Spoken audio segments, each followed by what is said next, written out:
దేవుని నామానికి మహిమ కలుగును గాక. ప్రియ దేవుని బిడ్డలారా, పరిశుద్ధ గ్రంథము నుండి మార్కు సువార్త 10వ అధ్యాయము 21వ వచనాన్ని చదువుకుందాం.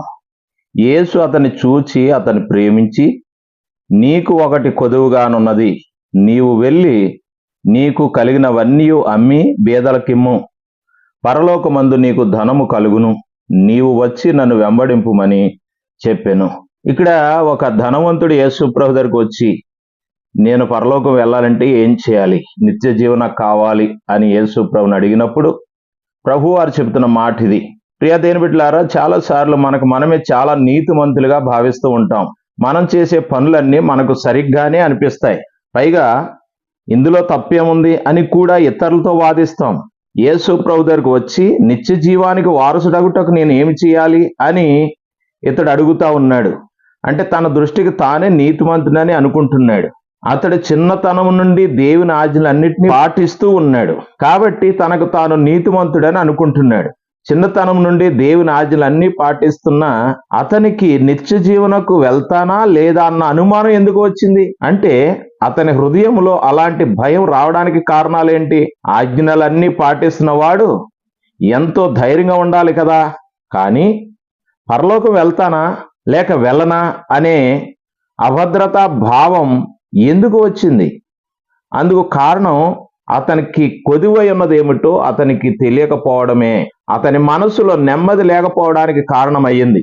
అతని హృదయంలో దేవుడు లేని వెలితి వల్ల అతనికి అనుమానం వచ్చింది.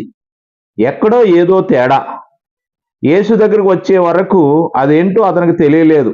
నా ప్రియ సహోదర సహోదరి, ధనము కలిగి ఉండటాన్ని అతను పాపముగా భావించలేదు. ఆజ్ఞలన్నీ పాటించాడు, కానీ నిన్ను వలె నీ పొరుగువానిని ప్రేమించడం అనే ఆజ్ఞను విస్మరించాడు. అతను తన పొరుగువారిని ప్రేమించగలిగితే అతని దగ్గర అంత ఆస్తి ఉండేది కాదేమో. దేవుని పట్ల అతనికున్న ఆసక్తిని చూచి యేసు అతన్ని ప్రేమించాడు, కానీ అతనికున్న ఆస్తి అతనిని పరలోక రాజ్యమునకు వారసుడు కాకుండా అడ్డగించింది లేక అడ్డమయ్యింది. మనం కూడా దేవుడంటే ప్రేమ కలిగి ఉంటాం, నీతిగానే జీవిస్తూ ఉంటాం, భక్తిగానే ఉంటాం, కానీ మన పరలోకానికి వెళ్తామా లేదా అన్న అనుమానం అనేక సార్లు కలుగుతూ ఉంటుంది. అందుకు కారణం ధనాపేక్ష, నేత్రాశ, శరీరాశ, జీవపు డంబము. ధనము కలిగి ఉండడం పాపము కాదు అనుకుంటాం. ఎంత ఎక్కువ ధనము ఆస్తిపాస్తులు ఉంటే అంత ఎక్కువగా ఆశీర్వదింపబడ్డాము అని గొప్ప నమ్మకం. కాబట్టి అందులో పాపాన్ని చూడలేము. ఒకవేళ దేవుని ఆశీర్వాదం వలన మనకు సిరి సంపదలు రావచ్చేమో, కానీ అక్కరలో ఉన్న వారికి సహకరించిన యెడల అది పాపం అవుతుంది. అపోస్తలుడైన పౌలు అంటాడు, కొరింథీయులకు రాసిన మొదటి పత్రిక 13వ అధ్యాయం 2వ వచనంలో, కొండలను పెకలింపగల పరిపూర్ణ విశ్వాసము గలవాడనైనను ప్రేమ లేని వాడనైతే నేను వ్యర్థుడను. నా సహోదర సహోదరి, మనం ఎంత విశ్వాసులమైనా భక్తిపరులమైనా ఇతరులను ప్రేమించలేకపోతే అది నిరర్ధకమైపోతుంది. దేవుని కంటే మనం దేనికి ఎక్కువ ప్రాధాన్యత ఇస్తామో అది పరలోక రాజ్యానికి వెళ్లకుండా మనల్ని అడ్డుకుంటుంది.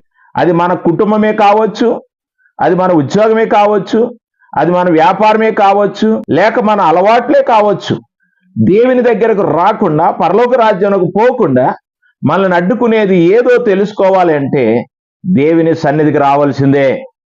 మనకి ఏది కొదువుగా ఉందో దేవుని దగ్గరకు వచ్చే వరకు అది మనకు తెలియబడదు. ఈ వాక్యం వింటున్న నా సహోదర సహోదరి, ప్రభువా, ఈ లోకంలో మేము జీవించినంత కాలము నీ ఆజ్ఞల ప్రకారం జీవించడమే కాకుండా మాకు కలిగిన వాటిని ఇతరులతో పంచుకునే మనసు మాకు దయచేయి యేసయ్యా అని దేవుని సన్నిధిలో ప్రార్థనా పూర్వకంగా పలుకుతూ దేవుని నామములో కొనసాగుదాం. అటువంటి మనస్సు మనందరికీ కలుగచేయునుగాక. ఆమేన్.